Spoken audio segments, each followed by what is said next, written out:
¿Qué tal, familia? ¿Cómo están? Me da muchísimo gusto estar aquí con ustedes. De verdad, quiero decirles que les amo mucho y hoy estamos empezando una nueva serie que se llama Oraciones Maduras. De hecho, esta primera parte de la serie se llama Así no.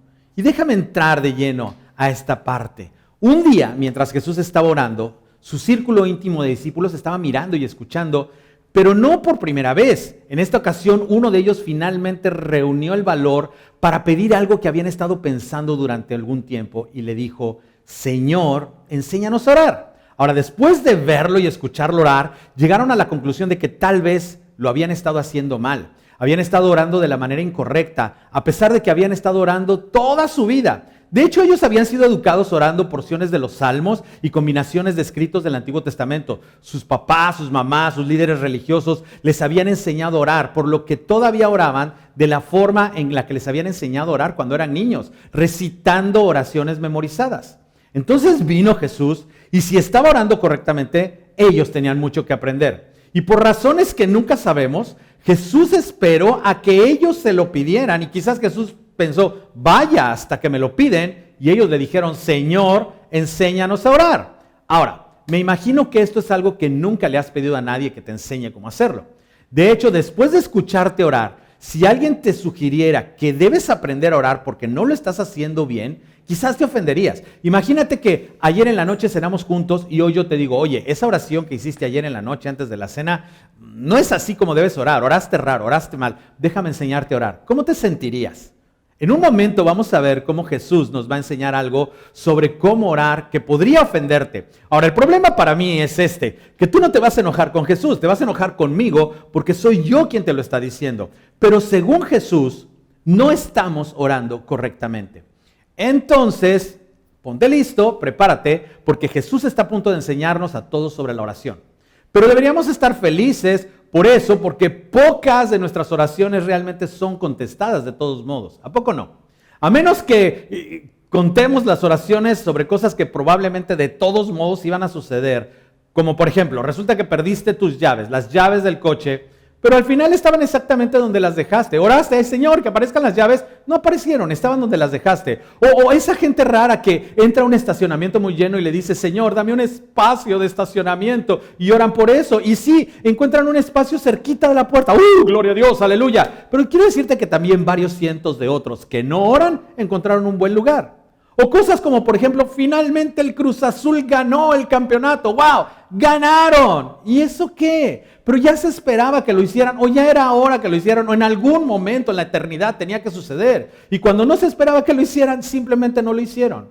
Pero cuando oras por un milagro, algo grande, algo que sin Dios no se cumple o no se hará realidad, de vez en cuando recibes un sí. Pero raras veces, la mayoría de las veces no obtienes nada. Quizás fue una serie de cosas que te convencieron de que no hay nada que orar. Y quizás esto trajo desilusión a tu vida y pensaste que es una pérdida de tiempo y simplemente pensaste, no funciona. Ahora, como estamos a punto de descubrir, quizás tienes razón en eso. Y sé que no sintonizaste esto para que te diga que tienes razón, que no funciona orar. Ese tipo de oración no funciona, o al menos no de la forma que queremos. Y a pesar de eso, Jesús oró y enseñó a sus seguidores a orar. Y la mayoría de nosotros continuaremos orando sin importar el resultado. Y mira, esto es algo en lo que debemos pensar. De hecho, déjame decirte, yo tengo un conocido que antes era un seguidor de Jesucristo, un cristiano devoto, y de repente de la nada se volvió ateo. Y yo le pregunté una vez, oye, le dije, tengo curiosidad, después de ser cristiano durante la mayor parte de tu vida, ¿alguna vez oras accidentalmente? Algo así como, oye Dios, ayúdame. Y él se rió y tuvo que reconocer y me dijo, sí, a veces lo hago. Ahora, de todos modos, vamos a volver a nuestra historia. Los seguidores de Jesús del primer siglo crecieron orando, pero después de verlo orar, se dieron cuenta de que habían estado haciendo las oraciones raras, que las oraciones de Jesús eran algo diferente. Era como si algo estuviera pasando entre él y Dios, que era diferente, era íntimo y con menos guiones, y había una pasión e intensidad que era irresistible. De hecho, los puso inconformes con sus oraciones, por lo que finalmente pidieron lo que hemos dicho, Señor, enséñanos a orar. A lo que pudo haber pensado, pensé que nunca me lo dirían. Luego, al estilo típico de Jesús, en lugar de enseñarles a orar, les dice primero cómo no orar. Ahora, si tú no eres una persona religiosa o no eres fanático de los cristianos o del cristianismo, esto te va a encantar. Y es por eso que al menos deberías considerar convertirte en un seguidor de Jesús. Jesús comienza señalándoles, la hipocresía de tantas personas que oran de manera incorrecta. Y así es como comienza su lección en Mateo 6, versículo 5. Cuando oren, no sean como los hipócritas, porque a ellos les encanta orar de pie en las sinagogas y en las esquinas de las plazas para que la gente los vea. Jesús no toleraba a los presumidos ni sus pretensiones, ni a las personas que se creían mejores que los demás. Él conocía los corazones de los hombres y sabía que de hecho no eran mejores que los demás. Y a menudo eran peores que otros porque escondían cosas. Se escondían detrás de su posición elevada, fingiendo su religiosidad. Además dice, les aseguro que ya han obtenido toda su recompensa. Ahora, esto no quiere decir que Dios los recompensa. Dios no se conmueve ni se impresiona con el público o las oraciones escritas y perfectas de personas falsas. ¿Querían atención? Eso fue lo que obtuvieron. De la gente que les miraba, pero no de Dios. Su recompensa fue la atención que recibieron de las personas que los vieron orar y quedaron impresionadas por sus oraciones. Nada más que eso. Jesús continúa. Pero tú, cuando te pongas a orar, ahora, vamos a hacer esto. Vamos a hacer un alto aquí, porque Jesús asume que tú oras, pero tú cuando te pongas a orar, y esto nos plantea varias preguntas para ti y para mí directamente, yo te las quiero hacer. ¿Cuándo oras? ¿Y por qué oras? ¿Y dónde oras? Estas eran preguntas que le interesaban a Jesús. Ahora, sus discípulos sabían que sus respuestas a estas preguntas eran diferentes a las de ellos. Y resulta que Dios tampoco había respondido a sus oraciones. Dios no había respondido a las oraciones de sus padres. Vivían a la sombra de Roma como sus padres, conocían su trágica historia. 90 años antes, sus gobernantes habían estado tan divididos que de hecho invitaron a Roma, a Judea, para que les ayudara a resolver un conflicto político interno. Pero los romanos nunca se fueron de ahí. Entonces los romanos, después vinieron antes de eso, de los romanos estaban los griegos, los persas, los asirios y los babilonios, todos oprimiendo a Israel. Y si las oraciones movían a Dios, y si Dios se preocupaba por su nación, entonces claramente estaban orando incorrectamente. Ahora, las cosas no estaban mejorando, entonces tal vez lo estaban haciendo mal. Sus líderes religiosos tenían una visión diferente de por qué Dios no respondía a sus oraciones y les echaron la culpa a ellos. Les aseguraron a la gente que Dios sí respondía a las oraciones, pero que Dios no podía escuchar sus oraciones porque no eran lo suficientemente santos u obedientes. Fue su culpa que Dios no respondiera a sus oraciones. Y quizás alguien te dijo a ti lo mismo, si tan solo tuvieras más fe o menos pecado. Y en poco tiempo, Dios se volvió el equivalente de un simple cajero automático. Y quizás tú mismo lo has visto de esta manera y tú te viste luchando para averiguar cuál es la clave correcta para que ese cajero te dé algo. Y al mismo tiempo mirabas a tu alrededor y veías gente que no oraba y que estaba bien. Esto es tenso. Ahora, de vuelta a Jesús, versículo 6 dice, pero tú, cuando te pongas a orar, entra en tu cuarto. Si te sugiero que no puedes orar mientras conduces al trabajo, mientras paseas a tu perro o estás sentado en el camión, tú me podrías responder, a ver, ¿quién eres tú para decirme cuándo y dónde puedo orar? De hecho, Roberto, en otras ocasiones tú nos has dicho que en todo momento, en cualquier circunstancia y en medio de cualquier actividad podemos tener comunión con Dios. A lo que te voy a decir, es verdad, puedes tener comunión con Dios, ¿sí? Pero si tú buscas oraciones maduras, ¿sí? Esto es diferente. Inclusive puede ser que debido a la religión que tú has vivido, a la tradición religiosa a la que te acostumbraste, tú me podrías responder, es que sabes que Roberto, yo no siento que pueda conectarme con Dios en oración a menos que esté en la iglesia. Entonces quiero que escuches estas palabras provenientes de los labios de Jesús. Jesús nos está diciendo algo importante, algo que nosotros, al igual que su audiencia del primer siglo, quizás nos hayamos perdido. Él dice, pero tú, cuando te pongas a orar, entra en tu cuarto, cierra la puerta. ¿Que cierre la puerta? ¿Aislarme en mi cuarto? ¿No en una iglesia? ¿No en el tráfico?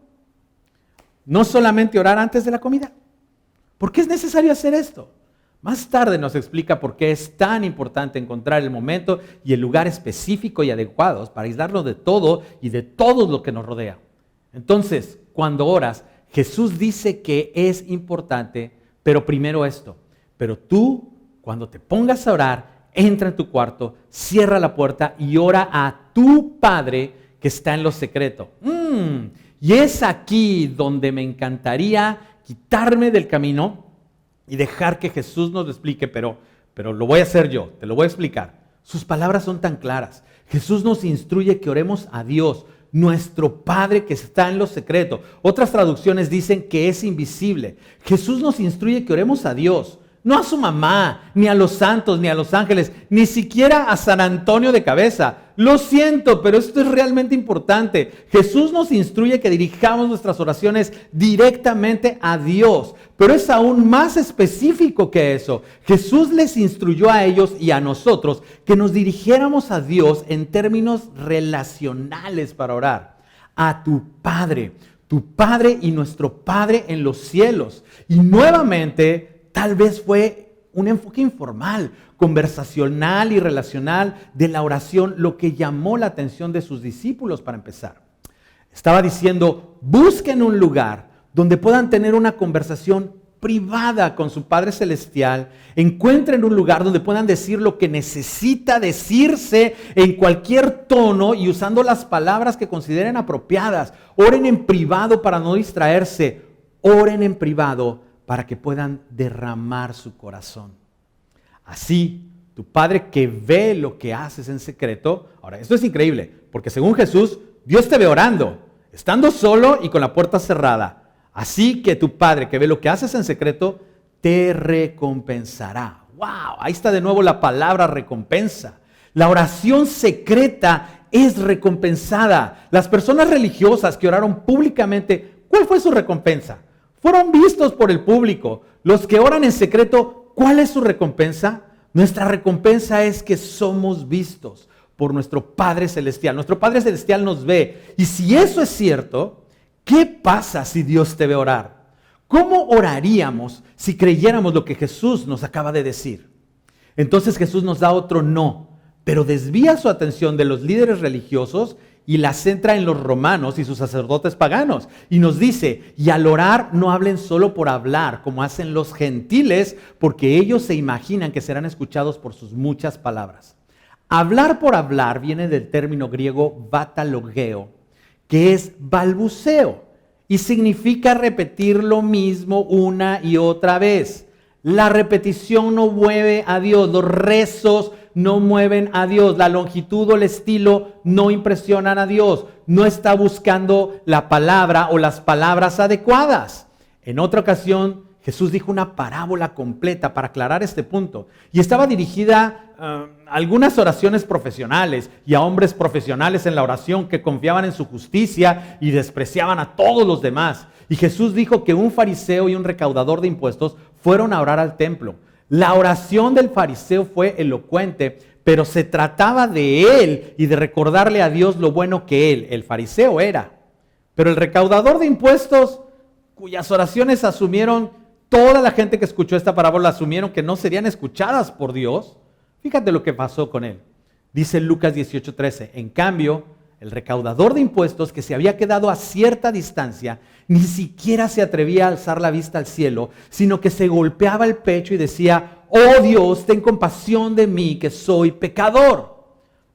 No fue exactamente una actuación de oración ganadora del premio de la Academia. Ten compasión de mí, pecador. Amén. No. Pero Jesús le dio like a esa oración. Básicamente estaba diciendo, amigos, de eso es de lo que estoy hablando. Todos se quedaron extrañados. ¿En serio? ¿Ten compasión de mí, pecador? Jesús, eso ni siquiera es una oración.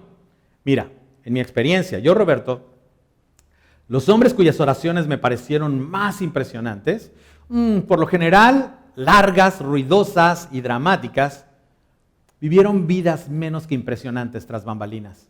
Entonces, si dudas en orar porque no sabes qué decir, esto debería ser reconfortante. Lo que dices cuando oras es mucho menos importante que si oras. ¿Ok? Ahora vamos de vuelta a Jesús.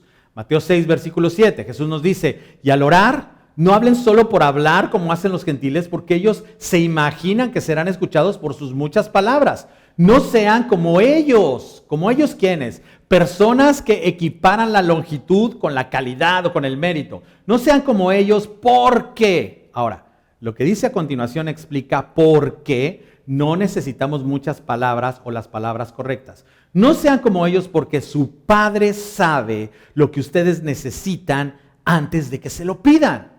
A ver, espérate. ¿Ya lo sabe? Entonces, ¿por qué orar? ¿Alguna vez te has preguntado eso? Yo creo que sí, todos lo hemos preguntado.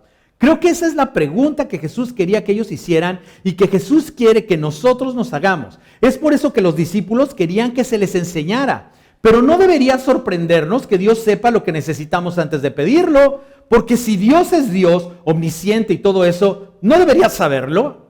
Mira, si yo le tengo que informar a Dios, ¿entonces realmente es Dios? Y esto nos lleva a la atención que Jesús quiere abordar y que fue tan prudente de tener. Ahora nos enfrentamos al problema con el que muchos de nosotros luchamos cuando se trata de la oración. Muchos de nosotros hemos reducido la oración a simplemente informar a Dios sobre nuestras necesidades y deseos, o sobre las necesidades y deseos de los demás, pero sobre todo los nuestros. Pero si Dios ya lo sabe, ¿por qué decírselo? ¿Por qué orar? Pero de nuevo Jesús oró, y Jesús nos animó a sus seguidores a orar. Entonces, ¿de qué nos estamos perdiendo? Ciertamente Él tiene nuestra atención, ciertamente la tenía en ese momento de los que estaban escuchando. Y quizás lo hemos estado haciendo mal, y quizás por eso dejaste de hacerlo. Y si todavía te ofende la sugerencia de que tal vez si no oras correctamente, estás exactamente donde Jesús te quiere. Y le está diciendo a todos en su audiencia y a nosotros que no sabemos lo que estamos haciendo. Ahora, en ese momento nadie en la audiencia de Jesús se mueve. Nadie dice nada. Lo han escuchado enseñar suficiente como para saber que puede o no resolver la tensión que ha creado. Y simplemente deshizo todo su paradigma acerca de la oración, pero ahora lo va a reconstruir. ¡Wow! ¿Los frustraría lanzarles una parábola en la que se quedan tratando de averiguar qué persona soy o cuál es Dios, quién es Dios? Mira, afortunadamente para ellos y para nosotros, habla directamente de esta tensión. Mateo 6:9 dice: ustedes deben orar así. ¿Ustedes lo pidieron? Ahí les va. Ustedes deben orar así: Padre nuestro que estás en el cielo. ¡Wow! Lo llama Padre. No lo llama querido Jesús. Lo llama Padre Celestial, que es tu perfecto Padre Celestial. Mira, ¿significa esto que Dios es masculino? ¿Qué pasa con la Madre Nuestra? ¿O el Ser Celestial? ¿O la Deidad Celestial? Esas son preguntas válidas. El mismo Jesús nos dijo que Dios no es una persona, Dios es espíritu. Juan dijo que Dios es amor. Pero cuando oramos, Jesús nos invita a algo más íntimo que un espíritu, un concepto, un ser, una deidad, un gobernante, un juez. Nos está invitando a algo relacional, personal y no formulado. Pedro escribió esto: echa tus preocupaciones sobre Él, sabiendo que Él se preocupa por ti. Jesús se acomoda a nuestra capacidad. Por eso dice: la mejor manera para que nosotros, simples mortales, nos acerquemos, comprendamos y nos relacionemos con un Dios que de otra manera sería incomprensible, cuya imagen llevamos, pero cuyos caminos no siempre son nuestros caminos, es acercarnos a Él como un Padre. Ahora, para muchos de nosotros eso no es un problema. Como padre criado por un buen padre, es una imagen perfecta. Pero quizás tu experiencia de vida podría hacer que estas imágenes o terminologías sean un desafío. Tu Padre que está en los cielos también lo sabe. Y mi consejo es que lo lleves de esta manera contigo cuando ores. Y que optar por cualquier otra imagen o concepto que no sea el de Padre Celestial puede significar que te estás perdiendo de algo.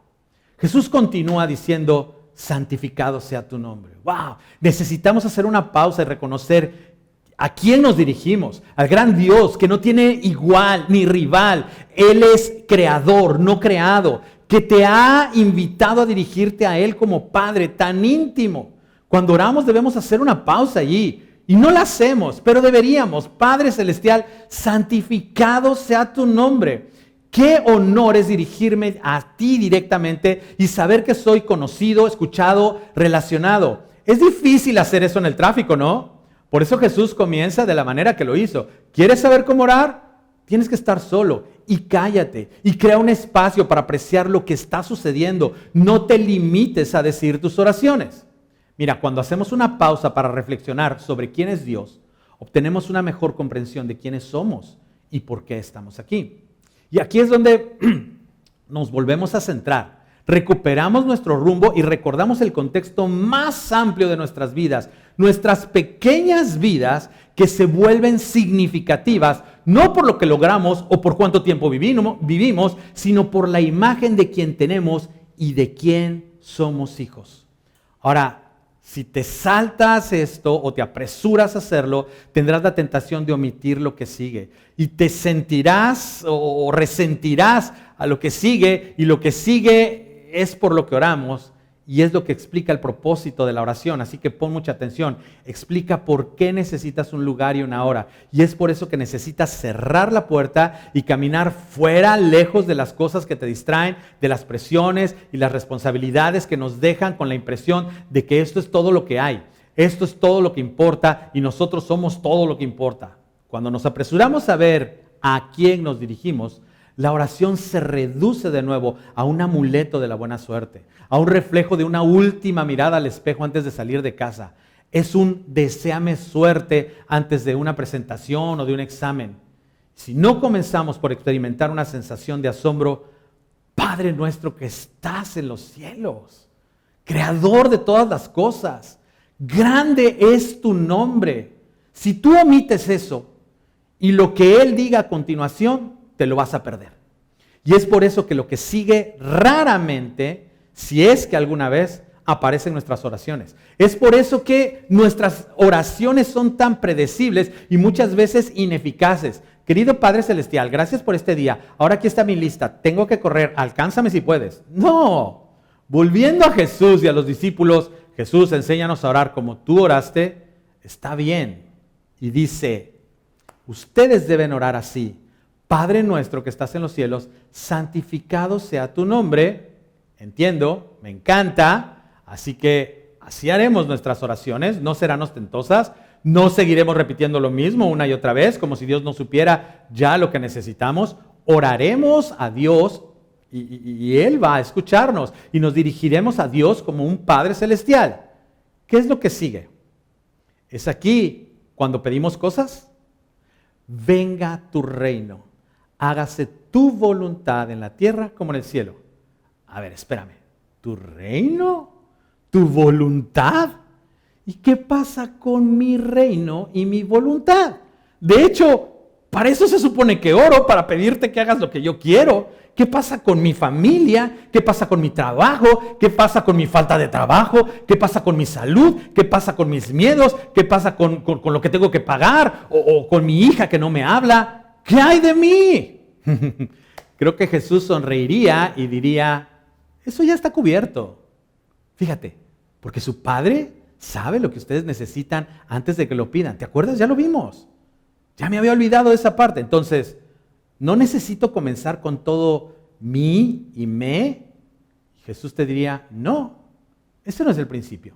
Cuando nos detenemos a pensar a quién nos dirigimos y cuando lo reconocemos, ¿qué más hay que decir además de tú primero? Tu agenda primero, tus planes primero, tu reino primero. Esto es lo que Jesús quiso decir cuando dijo, busca primero el reino de Dios. El propósito de la oración es alinearnos o realinearnos con la voluntad de Dios. El propósito de la oración es entregar nuestra voluntad, no imponerla. Padre Celestial, antes de que pidas algo, quiero que sepas que quiero lo que tú quieres. ¡Wow! La oración no se trata de mover a Dios, sino de ser movidos por Dios. Mira, yo he estado viendo últimamente en las redes sociales, hay un boom en la oración. Gracias a Dios por eso. Pero de repente vi algunas cosas que decían, la oración mueve la mano de Dios. ¿Sabes qué? Eso no es cierto. La oración no mueve la mano de Dios. Dios sabe lo que va a pasar, sus propósitos están escritos, su voluntad es buena, agradable y perfecta. No hay nada que corregirle a su voluntad. La oración nos mueve a nosotros. No se trata de convencerlo de que cumpla con nuestras órdenes, sino de permitirle que nos lleve al lugar donde estamos dispuestos a hacer sus órdenes. Esto es precisamente con lo que encontramos a Jesús luchando con el huerto del Getsemaní antes de su arresto. Padre, él ora, tomo esto. Si hay una forma de evitar esto, adelante. Pero en Lucas 22:42 resume, pero no se cumpla mi voluntad, sino la tuya. ¡Wow! ¿Sabes lo que estaba en juego en la balanza de su voluntad, de someter su agenda y sus planes a la del Padre? Más concretamente, ¿sabes quién estaba del otro lado de la balanza? Tú y yo, el mundo entero. Jesús nos invita a orar y vivir como Él oraba y vivía, sometiéndonos a la voluntad de nuestro Padre Celestial. Para ser franco, según Jesús, si oramos con una postura que no sea una postura de sumisión a su voluntad o a su agenda, no lo estamos haciendo bien. Por eso me gusta orar de rodillas. ¿Sabes? En el tiempo de Explorando la Fe, yo llego a mi estudio 1 hora antes, leo lo que voy a explicar ese día y de ahí me pongo de rodillas a orar. Y me encanta orar de rodillas porque me da esa posición donde estoy seguro que me estoy sometiendo a la voluntad de Dios. Ahora, en nuestra cultura no doblamos nuestras rodillas ante nadie. Somos mexicanos, por favor.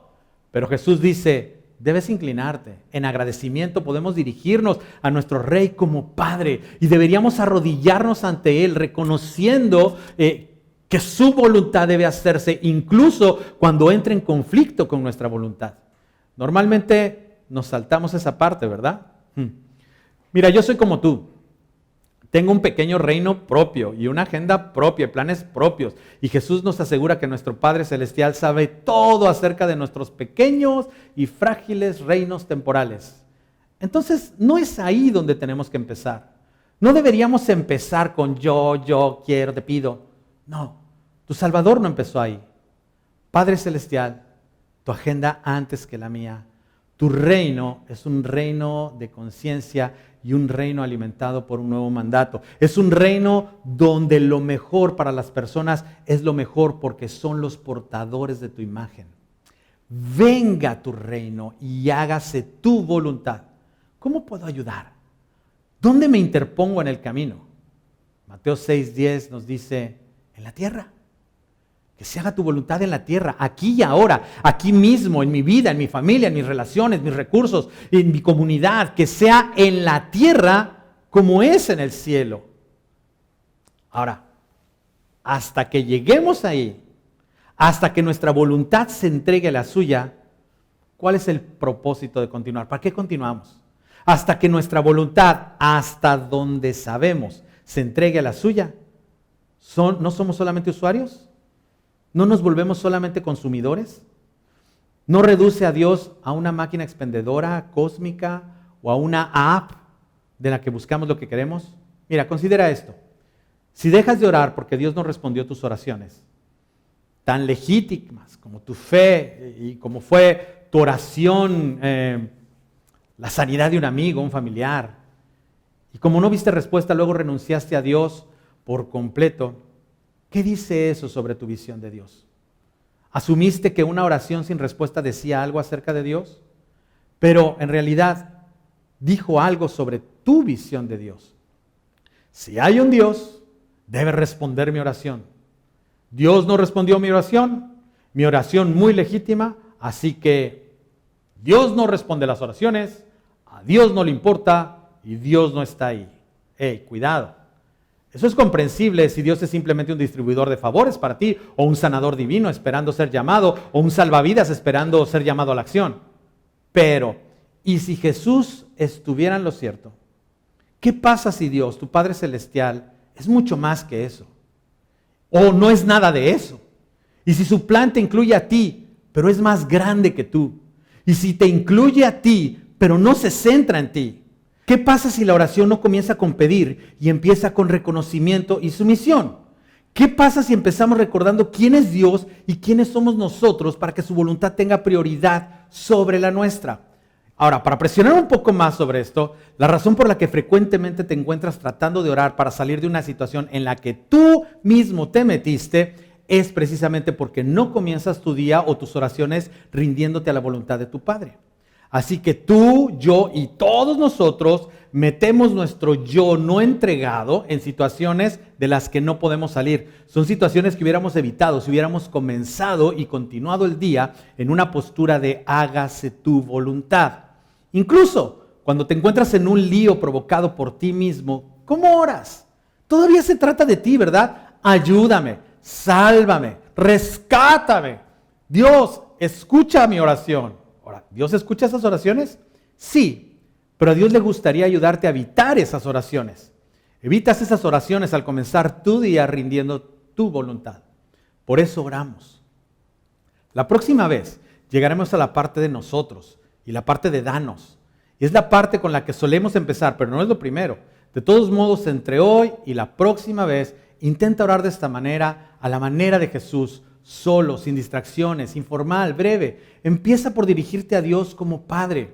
Tómate un momento para reflexionar sobre su grandeza y sin embargo su cercanía, que es infinita pero íntima. Y luego dile que su trato, sus planes y su reino serán tu prioridad durante todo el día.